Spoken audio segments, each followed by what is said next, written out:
Well, I think now you have enough time to switch to the English translator. I'm going to talk in English because I think some of our friends in the conference, for them it may be easier just to follow my slides when I'm speaking English. So my topic is, of course, circular economy. I want to give you a few slides on the environmental campus. Some of you saw the campus already. You know that all our motivation, our enthusiasm actually stems from being a part of this very unique campus. Material flow management was explained by Dr. Jung already, so I will shortly do this, and I will focus a little bit on case studies from IfaS and on the added value perspective, because we are a microeconomic institute and we always want to convince by figures. We are not talking ideology, we are visionaries, but we put this vision into money terms. Well, we are a zero-emission campus. Basically, our fossil energy demand here is covered in a balance by photovoltaic, by biomass, and by efficiency, and a little bit additional things like geothermal units. All this you can visit. Some of you did this technical tour. We are offering these tours because you can feel and experience that it's possible. And the students studying here, they got the impression that it's possible. Nobody can tell them they are too visionary, whether they are lawyers or economists. No, it's possible, it's built, it's working. We are not freezing, we are not sweating. We try to translate this technical stock into our curriculum, so all the students normally should meet this situation through some slides so they understand what's going on, even if they are not technical guys, if they are not engineers. Those slides, they're coming from my lectures where I try to tell economists how zero emission basically works. The mainstay of our energy supply, I'm talking about solar energy, a little bit energy efficiency, a little bit geothermal, but the mainstay of energy supply is something which directly leads us to the topic of material flow management. Because what we have been doing here for 15 years, for me, is so simple and so fascinating that I don't understand why not everybody is doing it. We are using our waste, our organic household waste, to produce electricity, heat, and cold. Why? Because 1 ton of organic waste is 50 liters of oil. And now you can decide, you throw this oil away and you throw money after this oil, which seems to be, for me, very stupid, or you keep the oil in your house, in your county, and use it to substitute fossil oil. I think we all would opt for the second version. You only have to make a design, to manage, to decide. And this has been going on here for 15 years. In an economic weak region, means for this region, it's very, very expensive to pay money for not using your resources. This means if you always do this, you will always be poor. That's why this region decided, okay, we are poor, so we have to make something out of our options, our potential. So they decided we invest in waste. Investing means they built an industrial park. The park was established on the base of the material flow waste. They stop the waste here, they turn the waste into resources, they sell the resource, create 30 jobs, and give cheap energy to a newly to be built university. Win, win, win. And this is what actually I'm going to tell you now in the next slides for you to use in your countries. Also in Germany, if you're from Germany, because my conviction is it's possible. If it's not possible, we have still a mental thinking problem, but not an economic problem, and not at all a technical problem. All the things I'm going to tell you technically exist. They are actually business as usual technologies, best practice technologies, not even next practice technologies.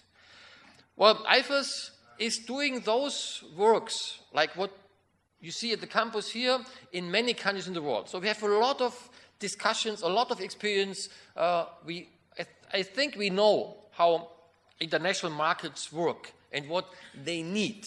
And that's from where we derive our conviction that circular economy is not only possible, it's a demand. And unfortunately, and my previous speakers mentioned it, unfortunately those people working in Durban right now, only very few of them have a glimpse about what circular economy can do. Otherwise, this discussion would be a totally different discussion. Well, we are facing right now ever-increasing throughput to our societies. We are taking more and more resources in, we use them very inefficiently, and we throw them away as waste, mostly. Only 30–40% in Germany of this resource is turned into a product. The rest is thrown away. This creates problems for soil, for the resource availability, for energy supply, for water, and for biodiversity. Huge problems. Well, we are facing peak oil, so energy shortage is coming. It's already showing in prices. I'm not going to elaborate on this. And we have, for the few people who are still interested in global warming, we have a global warming problem. In this summer, we had the lowest rain yield in July, the highest rain yield in August ever seen, and the lowest rain yield in November. So 3 actually records in 1 year, which shows us something is happening, something is going on. Well, costs for fossil energy. I'm not talking about ecology so much and biodiversity. I think this would be another speech. I'm talking about money. What does energy supply mean for a rich economy like Germany? It means that 2007, at the hype of the economic development before Lehman saved us, actually through the worldwide economic crash, Germany was paying more than 140 billion euro for importing fossil energy. In a village with 10,000 people, if you break this down to the real life of villagers, this meant an increase from 7 million to 24 million euro without using more energy, just for the same amount of energy. Then the question is, if you're not using more energy, not producing more, how do you generate this money? You take it away from social service, you take it away from infrastructure, from education. You take it away from people's livelihood. And this is happening not only in the transition countries and so-called developing countries, also happening in the rich world. That's why we are thinking about changing something. It's not so much out of awareness for environmental things. Don't believe this. We try to make our economy strong. That's why we are doing all those projects. If you go even further down to the real life of small village people, and I think then we are all in one room again, because those small villages exist all over the world. A small village in Germany with 500 people, 300 households, pays nearly 800,000 euro energy costs a year. Those costs are increasing 6 to 8% per year.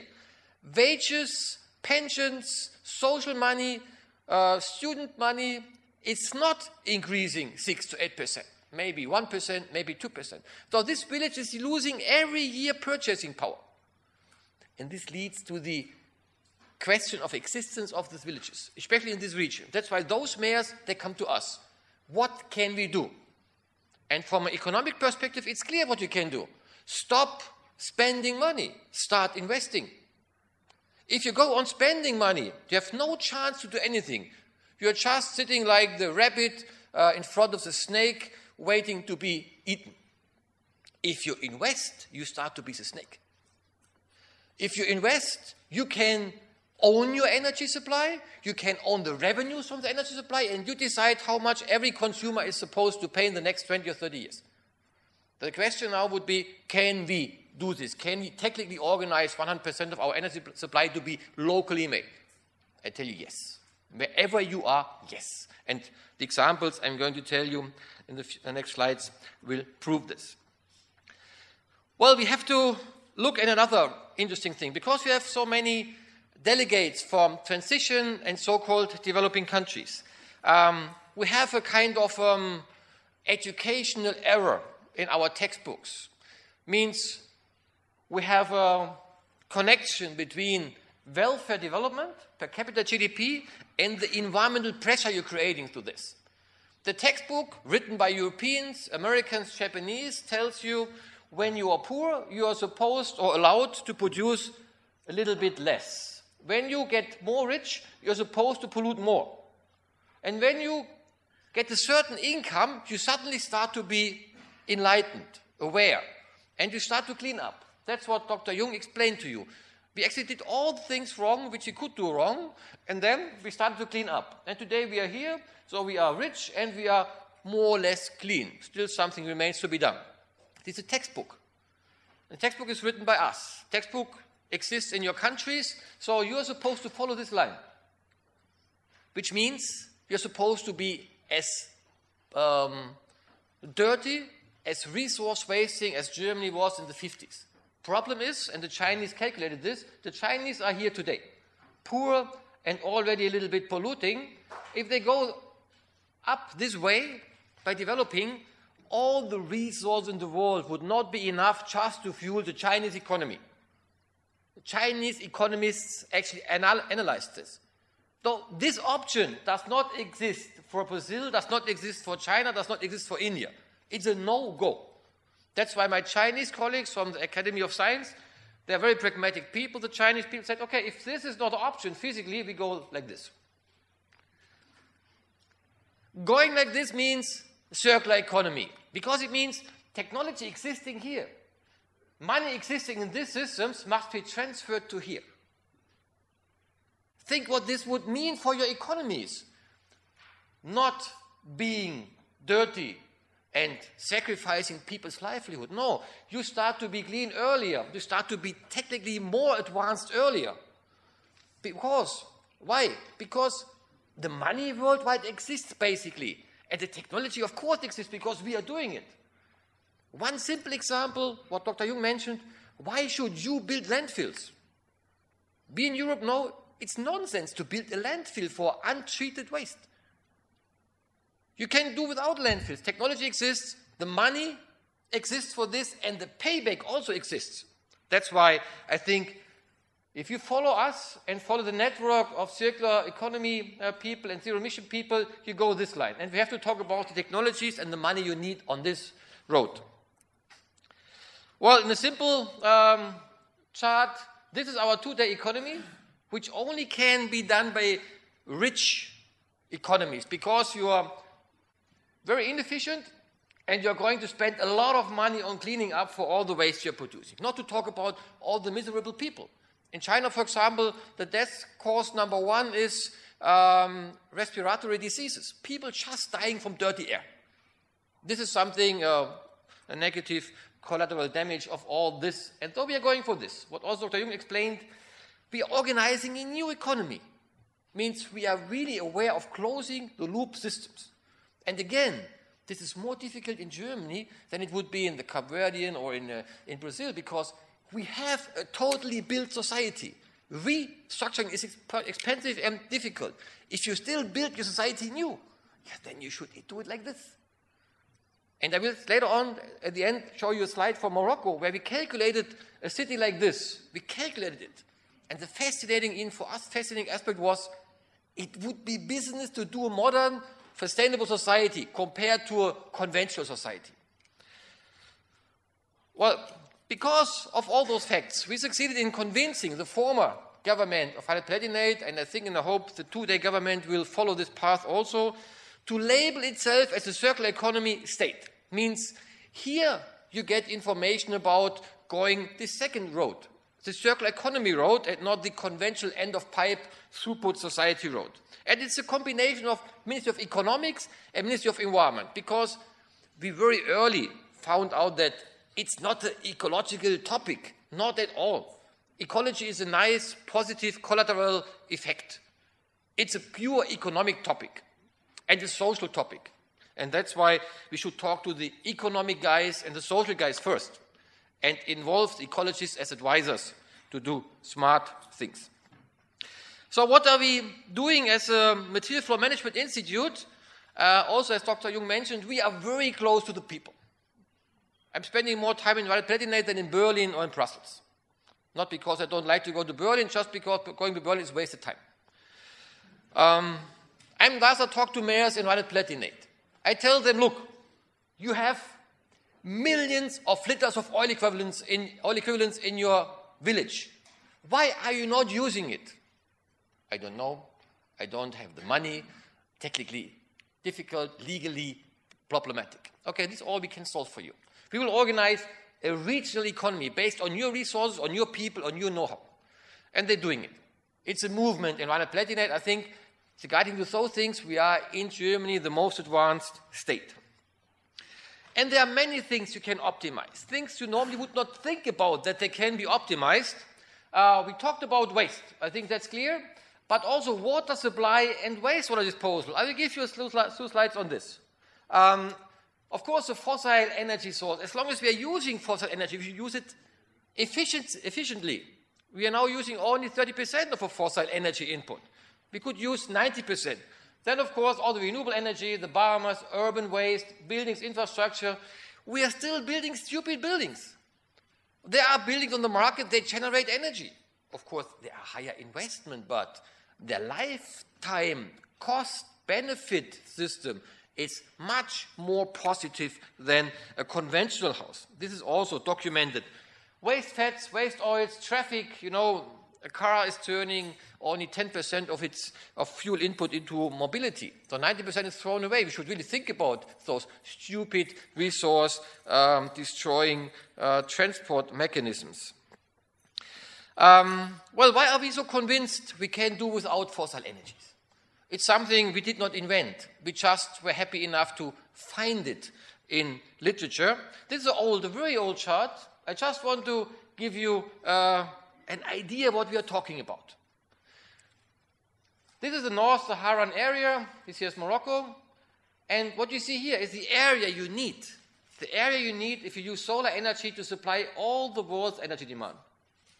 This is the area you need to supply the European Union energy demand, and that's for Germany. It's old and it's tested again and again. It's still true. Area is even getting smaller because energy is getting more efficient. So in every continent in this world, we have deserts. So we can, in every continent in the world, we could actually organize something like this. And in Morocco, they're starting to build the first systems to generate solar energy. Solar energy in Germany, you may think, you look outside, it's a dark country, a cold, dark country, so where is the energy coming from? Is it a feasible technology for Germany? 10 years ago, our big utilities told me 1% in Germany, that's all. The rest you do in Africa. Today, our economic promotion agencies of our counties, and this is one of their slides, they tell us, look, we have only on the rooftops from the private households, we can cover 350% of their electricity demand. Only the rooftops of the private households. If we include the commercial energy demand, we still can cover 90% of the electricity demand. Only by PV, not including wind, not biomass, not efficiency, not geothermal. And if you see this, then you know why we are not so shy to say 100%, 200%, it's easily possible. We have the figures. We did the mapping. And talking about doing the mapping, yes, every house is mapped and every house has a feasibility study for using photovoltaic. You can look it up in the internet. That's how the communities and villages now organize the market for the people. You have a rooftop, you have a solar potential. You have the option for solar pensions. You can look up your house and you can put the figures into a software and you get out your business plan for investment. That's how it's organized today in Germany. And that's how I would like to have it organized in the future in all countries. People can generate the energy and we tell them how. And it's a shortcut to many talks with consultancies. Now you can do it yourself by using the internet. Because of this, more and more elaborated management strategies in this country, but also in other European countries, also now in Japan, they're starting to do a lot of renewable energies. We have a boom in photovoltaic.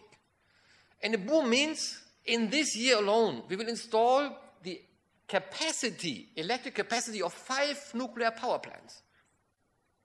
Of course, this capacity is not generating as much hours, work hours than a nuclear power plant, but the capacity is already very high. And a sunny day in July, in June, in Germany, we have the full capacity. We don't need those 5 nuclear power plants then.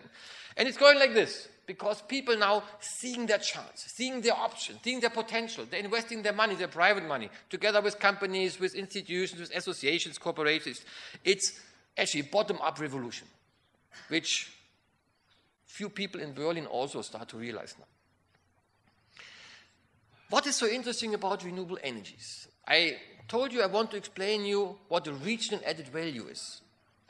You're investing in this photovoltaic land money. And you will get money back, like the money you earn with the investment. But what else happens? Craftsman gets money for building the solar power plant. A craftsman will get money for operating, for helping you in 20 years to solve all the little problems you will have with the solar power plant. This money goes to local craftsmen.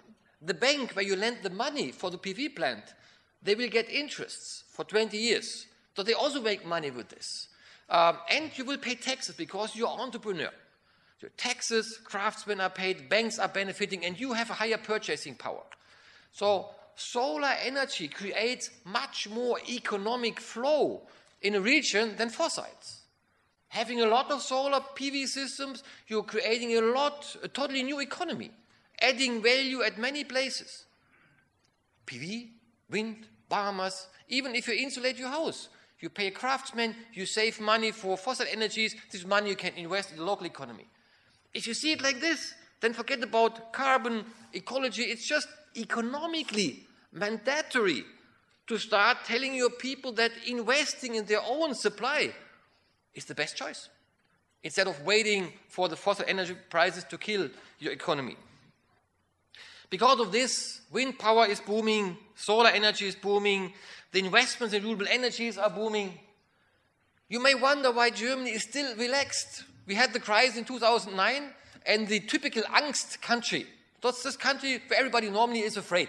You know, we are those people, the country where you can sell life insurance very nicely in Germany. The Germans were relaxed in 2009, and they're relaxed now. Why? There must be a reason, and one of the reasons is there's a huge investment program going on in our own potentials. We don't care about big markets, we have our own big market. And this is a part of the security we have in Germany right now. Well, 10 years ago already, we tried to tell our government why it makes sense to think about biomass economically. So we had a nice project to map in the counties of this state. This is actually our county here, Birkenfeld, the yellow one. We mapped the available biomass and the legally available biomass and the economic available biomass, means business biomass. And we mapped it and we expressed it in oil equivalents for the politicians. No need to talk in megawatt hours to them, in oil. And you see what happened. The easy available economic to be used biomass in this county is every year 20 to 40 million oil equivalents. The county chief immediately was asked, why are you taking oil from Saudi Arabia? You have oil in your county. And this oil you can organize with your people, with your own people. You create jobs to organize this oil for you. So please, stop this and do a new strategy. And now they're all working on this. They're all working on this, creating new supply chains, organizing different biomass fuels into biomass preparation centers in order to fuel totally new markets. They're organizing new heat grids, district heating systems, setting the heat, setting the cold, and this creates a lot of jobs, a lot of know-how, a lot of investment in our villages. But of course, before you do renewable energies, you should think about your stock. Stupid stock, stupid flow. So the stock is important. If you build new houses, think about whether those houses should be energy generating or energy consuming. Those houses here, like in this slide, exist. They are actually little power plants. They are producing more energy than they are consuming. LED street lighting. I talked to some of the delegates about this. Still using normal street lights or still using energy efficient street lights? Then you're wrong. In every country in the world I know, even in the countries with subsidized energy markets, LED street lighting is a business. In Germany, we have an 8-year payback. In Morocco, we have a 12, 13-year payback. And in Serbia, same 12, 13-year payback. Safe payback. We did this calculation for many villages in Germany. This is the energy saving lamp. It's a 16-year calculation. The very efficient energy saving lamp, and this is actually the LED lamp. And you see the problem here, the problem we have in communicating our circular economy ideas. The blue part is the investment. And because the investment here is a little bit higher than here, mayors, entrepreneurs, decision makers, they shy away from LED. It's too expensive. Purchasing is expensive, yes, but using the performance is cheaper than energy saving lights. And we must talk about the performance, not the investment. Forget about the investment. The investment, if the business plan is okay, we can organize. Waste management, Dr. Jung also mentioned a lot about waste management already, so I can skip some of the slides. Some of them, nevertheless, I want to show you. Waste actually is a very interesting material. That's why we, and this is the only little difference we have with Dr. Jung, I would not like to talk about waste anymore. My waste law would start as a resource law. Because if you start to think about waste, you're always willing to pay money. Yeah? We have resources, only waste is the wrong material at the wrong time at the wrong place. So it's a management problem. So looking closer can enlighten you in many senses. This is what we call waste management in many countries. This is what the German government offers Turkey, offers Brazil, offers Morocco, offers Serbia as a waste management solution. I'm ashamed for this. Because landfills, as Dr. Jung told you, are not the solution to anything. They're not the solution to anything.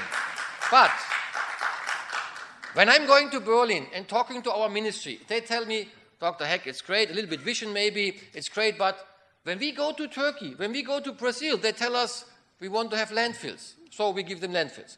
Though either side now is telling a lie. So that's why you're here.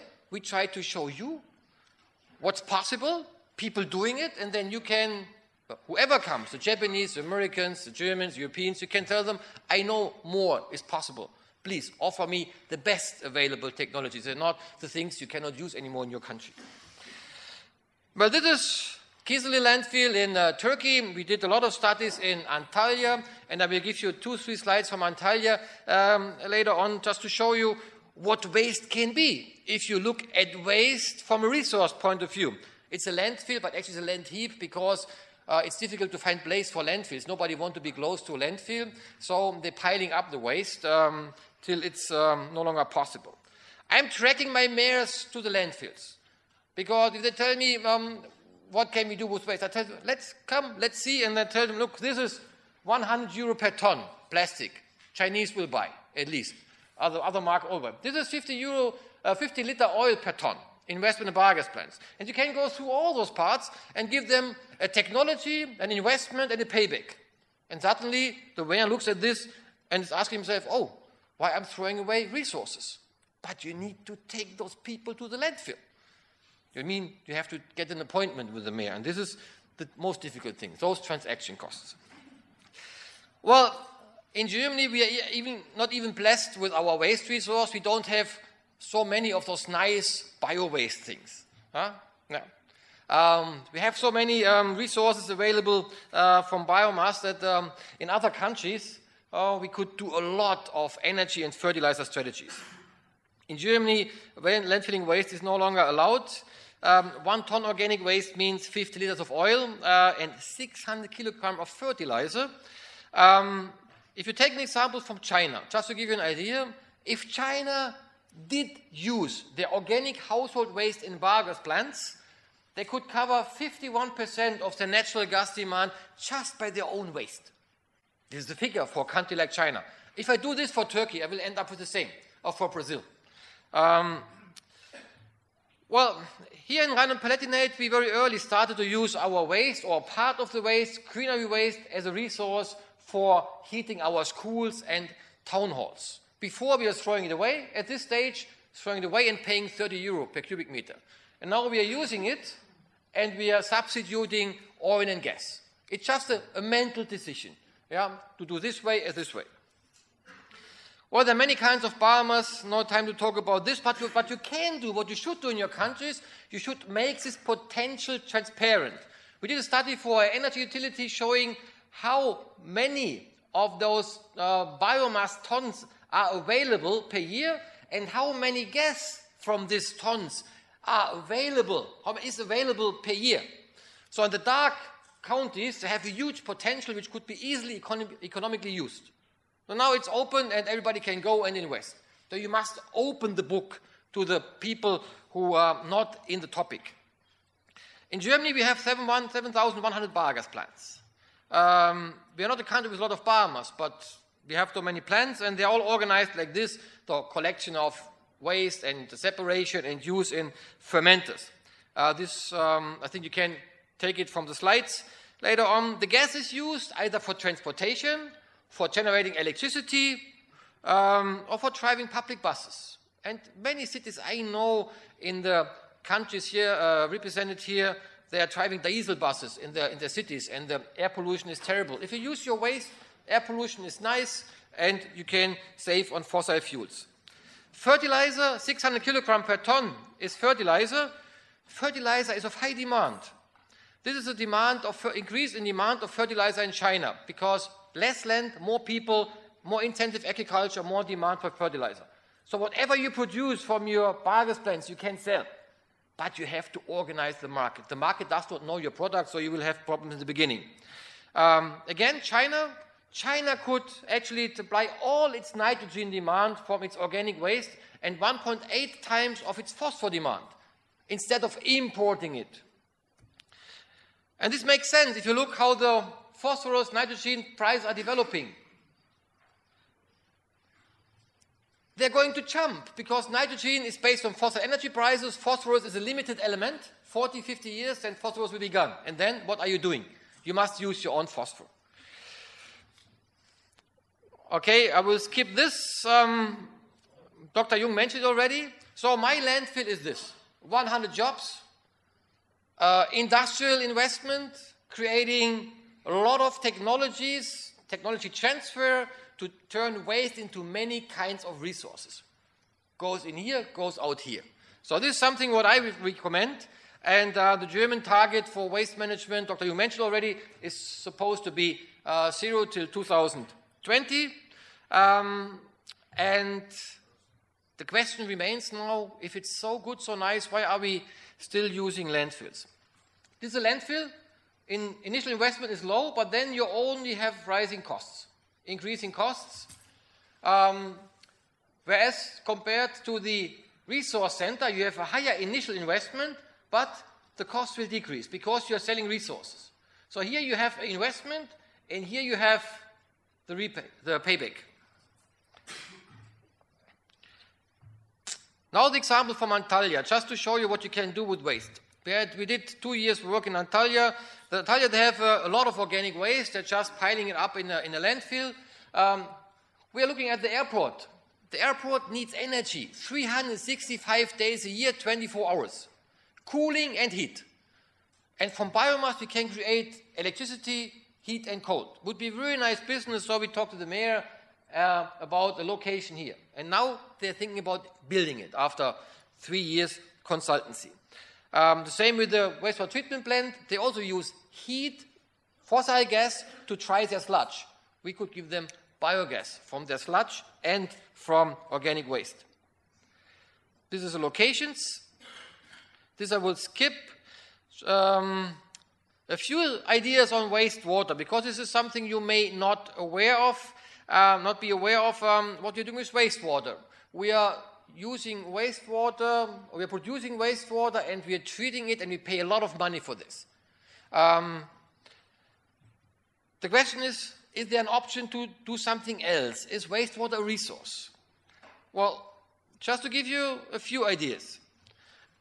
The way we treat wastewater today, we use something like 0.4 kilowatt hours of electricity per biomass unit, per pollution unit in the water. If we change this into using anaerobic treatment, we could generate nearly 1 kilowatt hour. Now you're a poor country, you have to pay a lot of money for energy, and you get the wastewater treatment plant for free from the German government. If you take this one, then it's like a Trojan horse. You will have a wastewater treatment plant, very nice, but you cannot operate it because the energy price is too high. This happens to many Chinese wastewater treatment plants. They're opened and never operated. That's why you should ask for this wastewater treatment plant. Because this you can operate because you make money by operating. You must ask for and maybe you will get it. Our Serbian friends know how difficult it is to convince the German government to do this. Well, in the wastewater you have a lot of nitrogen, phosphor, potassium, and the light yellow one, energy. A lot of these resources in wastewater. 1 cubic meter urine is 10 kilograms of nitrogen, for example. 10 kilograms means 13 euro for 1 cubic meter urine. Well, there are companies offering you totally new waste management systems, wastewater systems. Bilfinger Berger, big building companies. It's not a vision, it's not a university theory. No, it's on the market. They combine, for example, wastewater and other biomass in order to produce energy from wastewater to generate fertilizer, generate energy, and reuse water. These systems you can purchase. And there are some systems operating in Morocco, and they're operating there because they are cheaper than conventional systems. It's not always the case, but in many cases. So it makes sense to always check the option. Well, using wastewater in arid areas, some of our delegates here, they're coming from rather arid areas. You can, of course, use the wastewater as a kind of irrigation water with a lot of fertilizer in it. This is what we are doing in Layun, and my friend Ahmed Bahoudi will explain this today within the resource center of Layun, so I don't have to give you so many slides about this. But if you have solar radiation and you have land, you can use the wastewater to create a new value. Biomass. Biomass which you can turn into everything else basically, in energy, in food, in resources, raw materials. And if you irrigate plants with wastewater, you can get high yields, up to 4,000 liters of oil per hectare, for example. A lot. Space available, wastewater available, so you can do it. Well, last but not least, soil. We are losing soil fertility worldwide on a large scale. Soil is lost because of our intensive agriculture. Not our theory. Scientists are showing this, and in China, the agriculture departments know this and they try to fight it because the loss of fertility means you have to use more mineral fertilizer, which means you have to use more money. So what can you do? You can develop totally new land use systems in all countries in the world, combining plantations which are adding more carbon to soil. And if you add more carbon to soil, the soil is more fertile, it can store more water. In Germany it looks like this. We develop with farmers and mayors together new land use systems. And we evaluate them energy-wise and market-wise. And we put an investment plan on it and then an operation plan. Well, those slides I can skip. The Brazilian friends know terra preta, of course, the famous black soil from the Brazilian rainforest. Now worldwide we are producing terra preta nova, so we are using organic waste, feces, urine, and even grey water in a kind of black box system where we produce a new sustainable black soil. So out of all those waste streams, we create a new soil, and the soil has a high market value, and you are no longer using the disposal fees which you normally use. Can you imagine your household waste to look like this? You should, because it's happening all over the world, basically. Well, all those ideas I told you, all those things, I could tell you many, many more. Of course, I have to restrict myself. I'm already a little bit over time, just a little bit. Villages are doing it. They're implementing it. And what happened in villages? This I will show the last 3 slides. Villages now having, alone from the energy flow, they're having 17 million euro actually leaving every year the village. If they don't stop this system, this status quo, then in 2050 they will pay for the same amount of energy 74 million euro, because energy is getting more expensive. That's why they decide to do something else. They decide to use their potentials in waste, in wastewater, in solar, in biomass, in wind, and then see what happens. Suddenly they are creating a new economic flow locally, 43 million euro, turning, cycling in their own system. creating jobs, creating innovation, sustaining energy supply. This is a simple, basic message. Change management towards a kind of own sustainable system. Many counties are doing this. They get the master plan, looks like this, a lot of investment things, and then a summary on this, like this is a county with 70,000 people. They are going to invest 890 million euro. A huge amount of money. But most of this, today most is business. That's why business people will do it together with the county. This is my most recent example. I want to share with you because with this county chief I'm going to go to Taiwan next week to have a workshop with the Minister of Environment because he just won a solar prize, European Solar Award, because of his activities in his county. 100,000 people. From the analysis we know, he can create 800% of his energy demand out of its own potential. And then if he is going to do this, he will have an added value from wind, photovoltaic, solar thermal, biomass, insulation of buildings, energy efficiency from altogether something like 14 billion euro. You may be shocked, you may be not believing, we can give you all the data, they are cross-checked, it's real based on business plans for all those investments.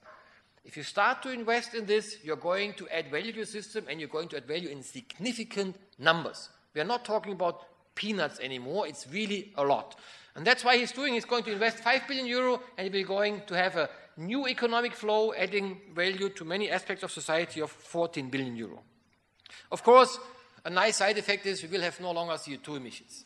This is something which is going to happen, and much earlier than our government thinks, 2050 something. No, we will do it till 2020 latest, if they follow these strategies. So financing, we have a little problem left, and many of you will think, yes, sounds nice, but where's the money supposed to come from? Conventional systems, normally invest is very low. That's why everybody is doing this. Easy to bite. Unfortunately, the operation costs will be high. Renewable systems, sustainable systems, circular economy systems, investment is high. That's why you are afraid. But the systems costs are low or even rewarding. So we have to bridge this problem. The awareness of the perception of the market, how can we organize a higher investment to be more economic in the future? And there are a lot of ideas. We are talking to our Cape Verdean friends about a fund. We are doing those funds in many villages in Germany, organizing kind of a master plan for the villages and then create a local energy service provider who is making money and he's paying back the little initial money we give to this service provider. They need this money to get started. But when the operation is going, they can pay back. So some seeding money is needed, but the money will not be spent. The money will be invested.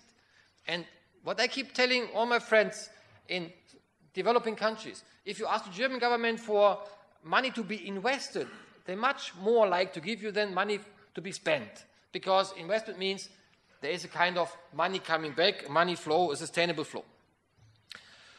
Okay, so really last slide now, Klaus, I know. A tricky thing with last slides. I promised you one slide for Morocco about the cost comparison of a conventional energy city and a 100% renewable energy city. We did this in Morocco for Lacheta. It's a new city, newly to be built city near Casablanca, and we checked all the potentials, master plan, everything I told you, and you see what happens. This is the cost they have for conventional energy, starting actually 2 years ago. Right now it would be better already. And this is the cost development they have for fossil energy. People paying for electricity. And this is the cost development they will have for renewable energies. Means this money, if you go for this city, this money you are going to take away from your people. This is what they lose in purchasing power. This is what Morocco will miss as consumption for local economy. That's why I think the option is clear. We should go for these renewable cities.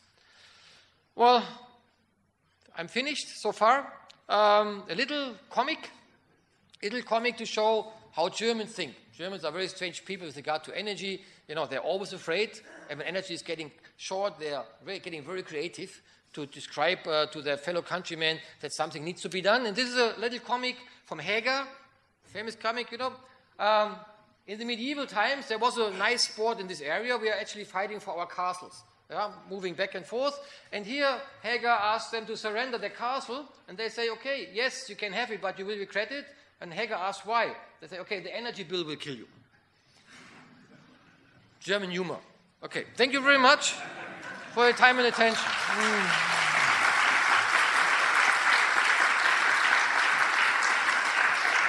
Now you have the coffee break, 20 minutes, and 15 minutes after 11 you're supposed to be here again. Thank you very much.